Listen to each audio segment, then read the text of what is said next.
हिंदी साहित्य संपूर्ण घटना चक्र क्विक रिवीजन विद आरती शर्मा। दोस्तों, आपको मेरे चैनल पसंद आए तो इसे लाइक करें, शेयर करें, सब्सक्राइब करें। साथ ही साथ मेरे वीडियोस के अगले नोटिफिकेशंस को पाने के लिए बेल आइकन को प्रेस करें। दोस्तों, आज हम करेंगे घटना चक्र का पार्ट 276 यानी 276। तो चलिए देखते हैं अपने अगले प्रश्न। गौर करेंगे दोस्तों। प्रश्न है, निम्नलिखित में से कौन मार्क्सवादी विचारधारा का आलोचक नहीं है? तो ऑप्शन डी, विजयदेव नारायण शाही। विजयदेव नारायण शाही मार्क्सवादी विचारधारा के आलोचक नहीं हैं। इनके अलावा नामवर सिंह जी, शिवदान सिंह चौहान, रामविलास शर्मा, ये तीनों की तीनों मार्क्सवादी विचारधारा के आलोचक हैं। जबकि ऑप्शन डी, विजयदेव नारायण शाही मार्क्सवादी विचारधारा के आलोचक नहीं है। ध्यान रखें, ऑप्शन डी सही उत्तर है। ठीक है, गलत होते हुए भी सही उत्तर है क्योंकि नहीं है वाला प्रश्न है। ठीक, तो देखते हैं प्रश्न की व्याख्या। गौर करेंगे दोस्तों। विजयदेव नारायण शाही मार्क्सवादी विचारधारा के आलोचक नहीं है। ठीक है, मार्क्सवादी आलोचक में ध्यान से सुने, मार्क्सवादी आलोचक में सबसे पहले शिवदान सिंह चौहान का नाम आता है। किसका? शिवदान सिंह चौहान। ठीक है, इनके प्रमुख आलोचना ग्रंथ हैं। ध्यान दें जरा। प्रगतिवाद, बहुत ही इंपॉर्टेंट। प्रगतिवाद कब आया? 1946 में। फिर है साहित्य की परख 1948 में। फिर है आलोचना के मान 1958 में। फिर साहित्य की समस्याएं और साहित्यानुशीलन, साहित्य की समस्याएं और साहित्यानुशीलन। ठीक है, फिर है दोस्तों सर्वविख्यात मार्क्सवादी आलोचक रामविलास शर्मा। तो अभी हमने कौन देखे? हमने देखे शिवदान सिंह चौहान और उनकी रचनाएं। एक बार फिर से सुनेंगे सभी रचनाओं को। प्रगतिवाद जो कि 1946 में आई आलोचनात्मक कृति है। फिर है साहित्य की परख 1948। फिर आलोचना के मान 1958। फिर साहित्य की समस्याएं और साहित्य अनुशीलन। ठीक है, ये सभी शिवदान सिंह चौहान जी की रचनाएं हैं। कैसी रचनाएं? आलोचनात्मक रचनाएं। ठीक, ध्यान दें, अगले मार्क्सवादी आलोचक हैं रामविलास शर्मा जी। ठीक है, इनके आलोचनात्मक ग्रंथ हैं। ध्यान दें, प्रगति और परंपरा कब आया? 1948 में। तो ध्यान दे दोस्तों, प्रगति और परंपरा 1948। फिर है प्रगतिशील साहित्य की समस्याएं, प्रगतिशील साहित्य की समस्याएं 1954। ठीक, ध्यान रखें 1954 किसकी आलोचनात्मक कृति है?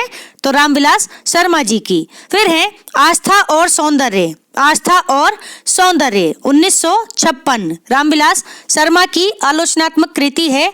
आस्था और सौंदर्य 1956 में आई हुई कृति है। ठीक है, फिर है इस वर्ग के अन्य उल्लेखनीय आलोचक कौन? ध्यान दें, अमृत राय जी, इनकी आलोचनात्मक कृति है नई समीक्षा।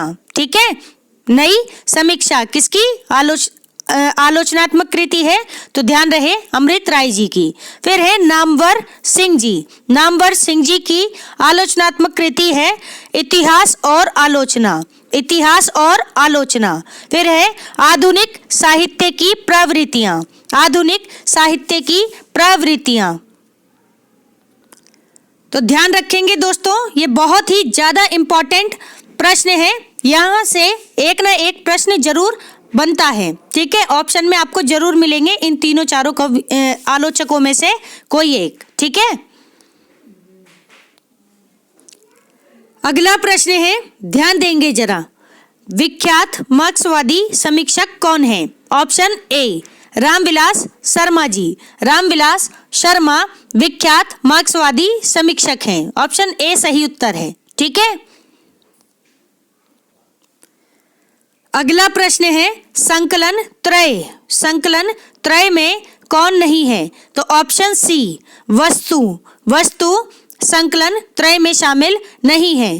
तो ध्यान रहे, स्थान, काल और कथानक ये सभी संकलन त्रय में शामिल हैं, जबकि वस्तु नहीं है। तो ऑप्शन सी सही उत्तर है। ठीक है, ध्यान रखेंगे। गौर करेंगे दोस्तों प्रश्न की व्याख्या पर। ध्यान देना जरा। पाश्चात्य नाट्य शास्त्र में नाटक के कथा विन्यास एवं औचित्य के संबंध में 3 प्रकार के ऐक्य विधान का प्रावधान है।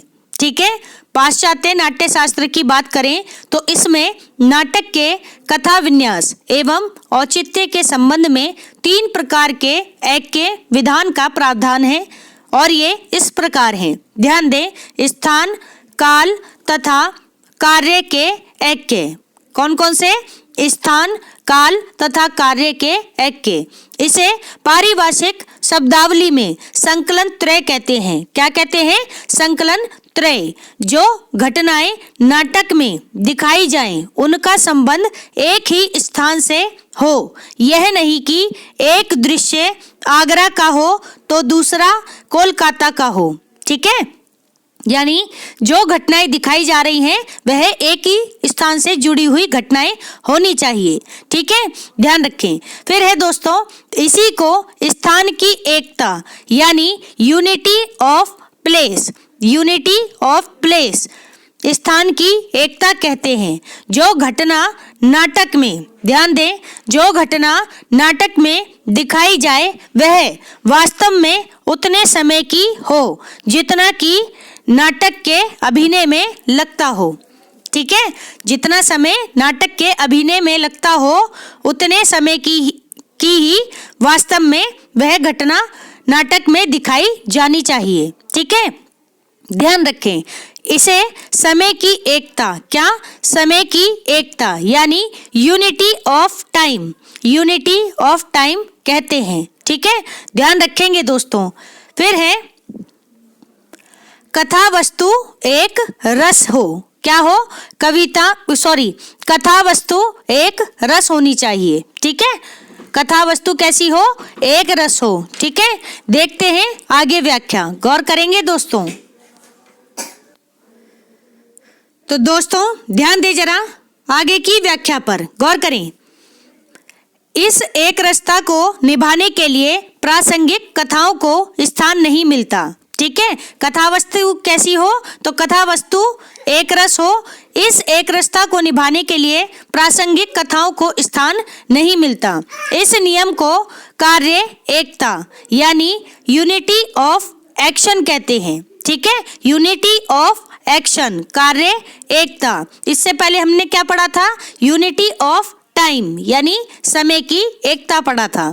ठीक, अब बात करते हैं आगे व्याख्या की। ध्यान दें, कार्य की एकता हर समय के नाटकों में एक आवश्यक तत्व रहता है। ठीक है, कार्य की एकता हर समय के नाटकों में एक आवश्यक तत्व रहता है, किंतु एकता का मतलब शुष्क वैविध्यहीन एकता नहीं। ठीक है, फिर से सुने, आवश्यक तत्व रहता है। ध्यान से सुने, क्या? किसमें? कार्य की एकता हर समय के नाटकों में एक आवश्यक तत्व रहता है। ये कार्य की एकता पूरा एक तत्व है, पहली बात ये ध्यान रखें। किंतु एकता का मतलब शुष्क वैविध्यहीन एकता नहीं। समय की एकता, स्थान की एकता, कार्य की एकता का उल्लेख अरस्तु ने त्रासदी का विवेचन करते हुए लिखा है। ध्यान से सुने, समय की एकता, स्थान की एकता तथा कार्य की एकता का उल्लेख अरस्तु ने त्रासदी का विवेचन करते हुए लिखा है। क्या लिखा है? ध्यान से सुने, त्रासदी को यथासंभव सूर्य की एक परिक्रमा या इससे कुछ अधिक समय तक सीमित रखने का प्रयत्न किया जा सकता है। ध्यान दें, त्रासदी को यथासंभव सूर्य की एक परिक्रमा या इससे कुछ अधिक समय तक सीमित रखने का प्रयत्न किया जाता है। यहीं से कालान्विति का तत्व सामने आया। ठीक है, यहीं से कालान्विति का जो तत्व है वह हमारे सामने आया। ध्यान रखेंगे दोस्तों। देखते हैं आगे व्याख्या। गौर करेंगे दोस्तों, ध्यान देना जरा। कार्यान्विति के संबंध में अरस्तु का कथन है, कथानक को, ध्यान से सुने, कथानक को जो कार्य व्यापार की अनुकृति होता है, एक तथा सर्वांग पूर्ण कार्य का अनुकरण करना चाहिए और उसमें अंगों का संगठन ऐसा होना चाहिए कि यदि एक अंग को भी अपनी जगह से इधर उधर करें तो सर्वांग ही छिन्न भिन्न और अस्त व्यस्त हो जाए। एक बार फिर से सुन लेंगे दोस्तों। कार्यान्विति के संबंध में अरस्तु का कथन है, कथानक को जो कार्य व्यापार की अनुकृति होता है, एक तथा सर्वांग पूर्ण कार्य का अनुकरण करना चाहिए और उसमें अंगों का संगठन ऐसा होना चाहिए कि यदि एक अंग को भी अपनी जगह से अगर इधर उधर करें तो सर्वांग ही छिन्न भिन्न और अस्त व्यस्त हो जाए। ठीक है, ध्यान दें। कथानक का आरंभ, गौर करेंगे, कथानक का आरंभ, मध्य और अंत। कथानक का आरंभ यानी शुरुआत, मध्य और अंत एक सूत्र में बंधे होने चाहिए। ठीक है, यानी एक ही सूत्र में बंधे होने चाहिए। अतः स्पष्ट है कि संकलन त्रय में कथानक शामिल नहीं है। ठीक है, संकलन त्रय में कथानक शामिल नहीं है। इस प्रश्न के विकल्प सी में वस्तु दिया गया है। इस प्रश्न के विकल्प सी में वस्तु दिया गया है, जबकि वास्तविक रूप से क्या होना चाहिए ऑप्शन में कथा वस्तु होना चाहिए, ना कि वस्तु। ठीक है, एक बार प्रश्न को फिर से देख लें। गौर करेंगे दोस्तों प्रश्नों पर। संकलन त्रय में कौन नहीं है, यानी कौन शामिल नहीं है, तो ऑप्शन सी वस्तु शामिल नहीं है। यहाँ पे क्या होना चाहिए था, वस्तु की जगह कथा वस्तु सही शब्द है। ठीक है, तो ध्यान रखें, गौर करें, स्थान काल कथानक, ठीक है, ये हमने पढ़ लिए, ये होने चाहिए। और वस्तु यानी कि वस्तु ना होकर क्या होना चाहिए, कथा वस्तु। ठीक है, तो यहाँ एक बात और स्पष्ट कर लें दोस्तों। ठीक है, संकलन त्रय में स्थान कथा वस्तु और कथानक काल होते हैं। कौन कौन, स्थान काल और कथा वस्तु। ठीक है, ये होते हैं संकलन त्रय में। ठीक है, ध्यान रखेंगे, जबकि कथानक नहीं होता, वस्तु नहीं होती। ठीक है, ये बात ध्यान रखेंगे।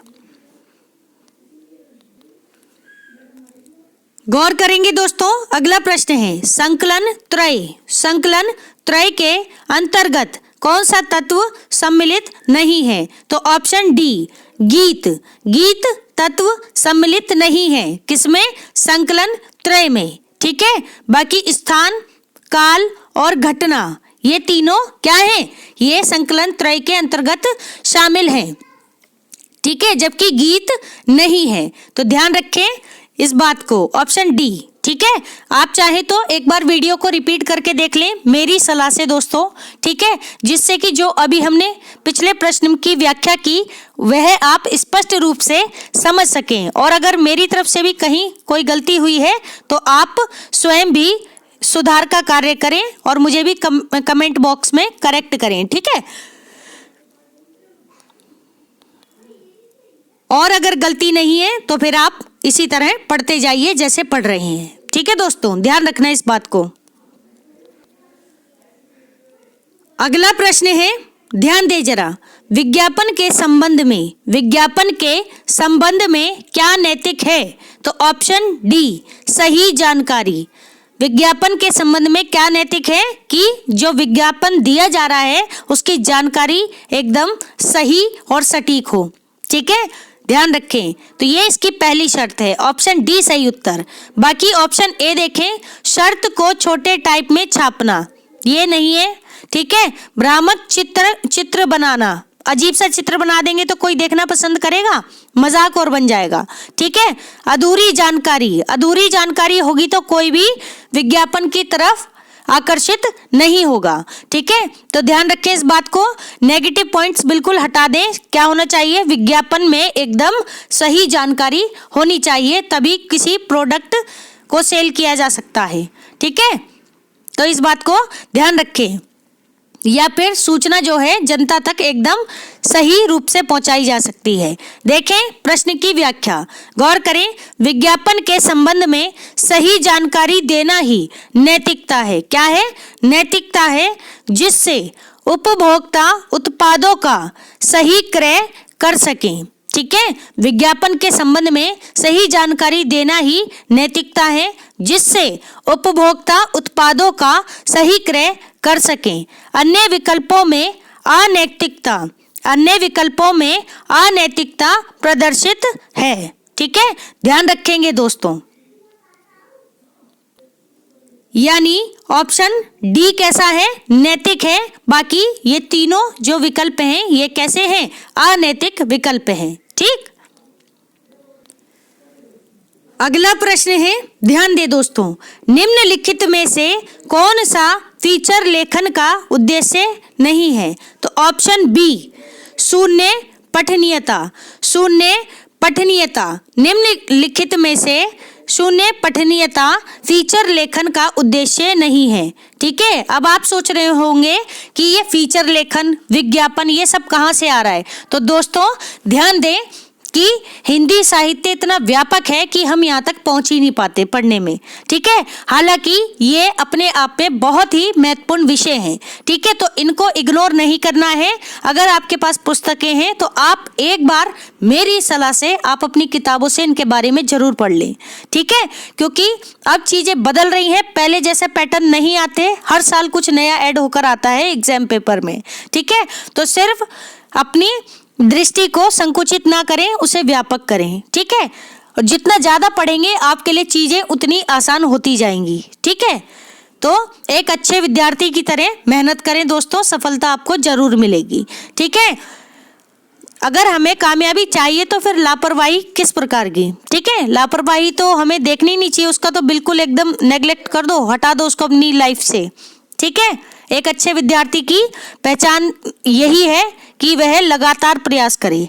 ठीक है, ध्यान दें, तो फीचर लेखन का उद्देश्य नहीं है क्या? शून्य पठनीयता। ठीक है, बाकी मनोरंजन, ज्ञानवर्धन और मार्गदर्शन, ये सभी क्या है? फीचर लेखन के उद्देश्य हैं। अब देखें दोस्तों व्याख्या, फीचर लेखन का उद्देश्य मनोरंजन, ज्ञानवर्धन और मार्गदर्शन होता है। ठीक है, फीचर लेखन का उद्देश्य मनोरंजन, ज्ञानवर्धन और मार्गदर्शन होता है। शून्य पठनीयता इसमें शामिल नहीं है। ठीक है, शून्य पठनीयता इसमें शामिल नहीं है, ध्यान रखेंगे दोस्तों। अगला प्रश्न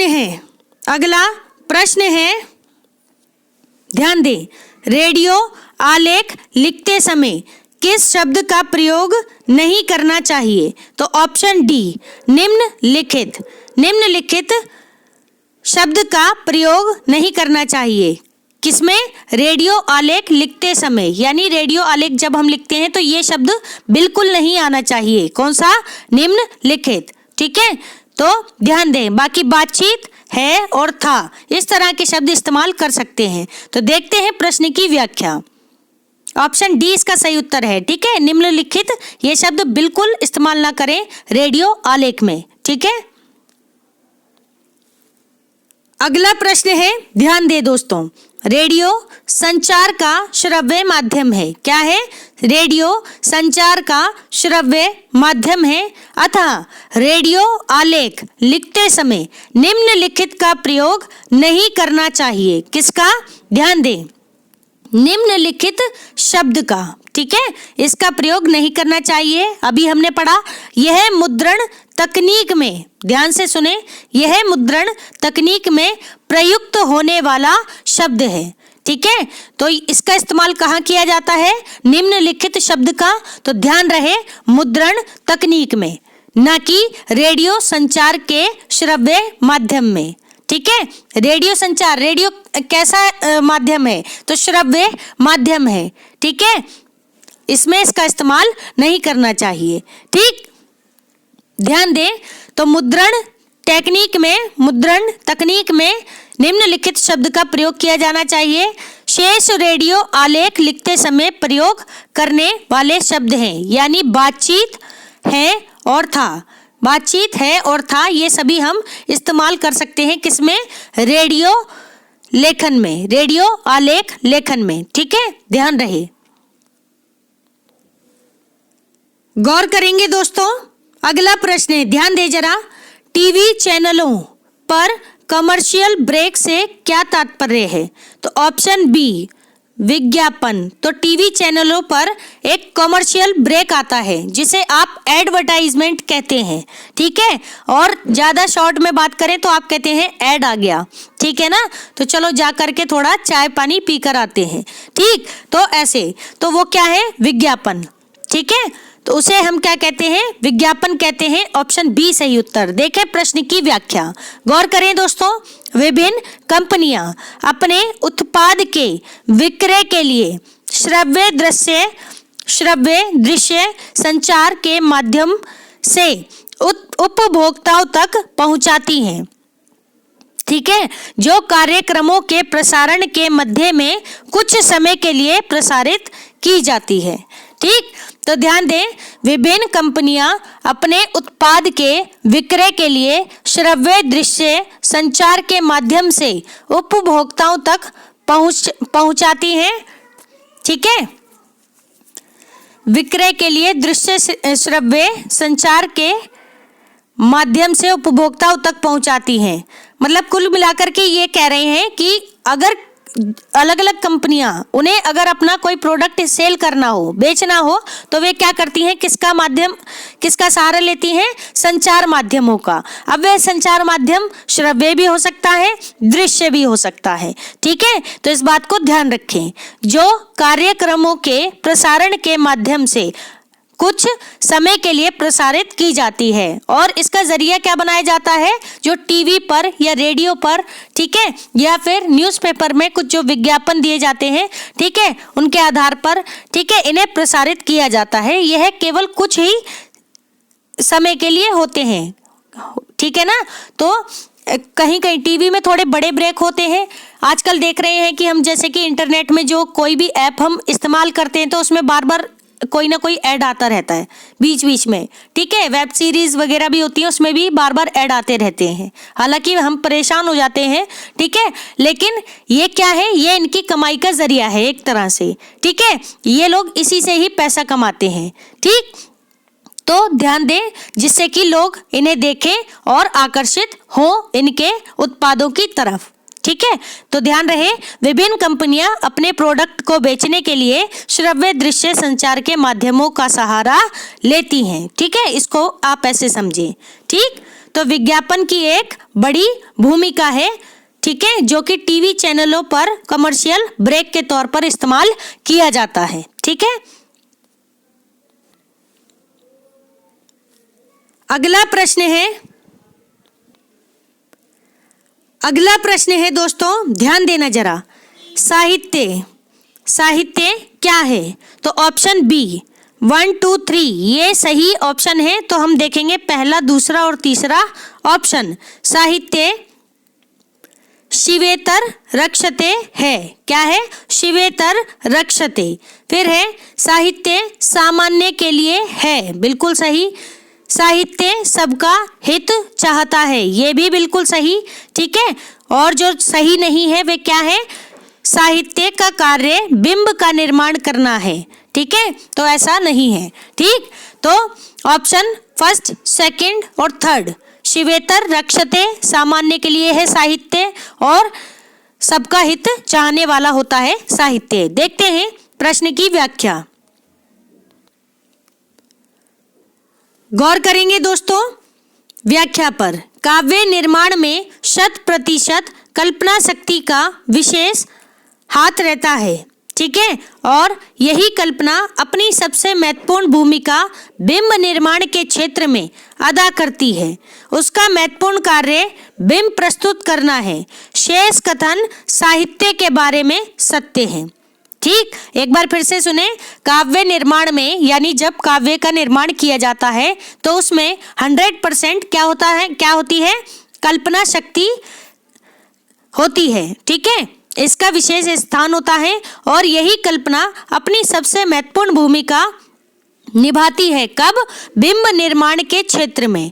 ठीक है, बिंब निर्माण के क्षेत्र में उसका महत्वपूर्ण कार्य बिंब प्रस्तुत करना है। तो कल्पना शक्ति का महत्वपूर्ण कार्य क्या है?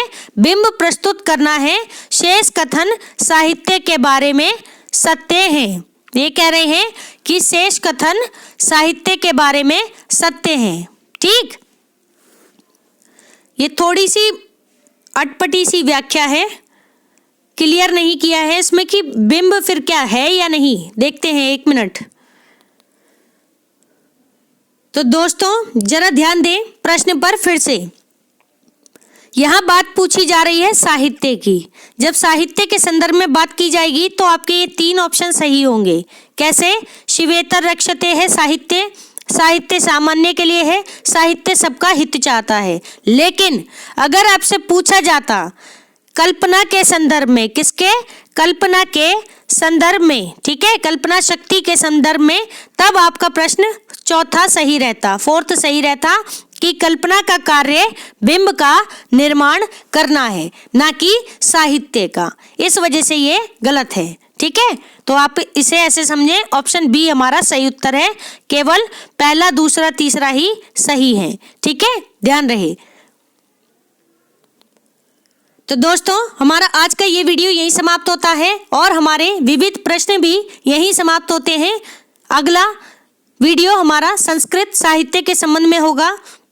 तो दोस्तों थैंक्स फॉर वॉचिंग। अगर आपको मेरे वीडियोस पसंद आ रहे हैं तो इन्हें लाइक करें, शेयर करें, मेरे चैनल को जरूर सब्सक्राइब करें। साथ ही साथ मेरे वीडियोस के अगले नोटिफिकेशंस को पाने के लिए बेल आइकन को प्रेस करें।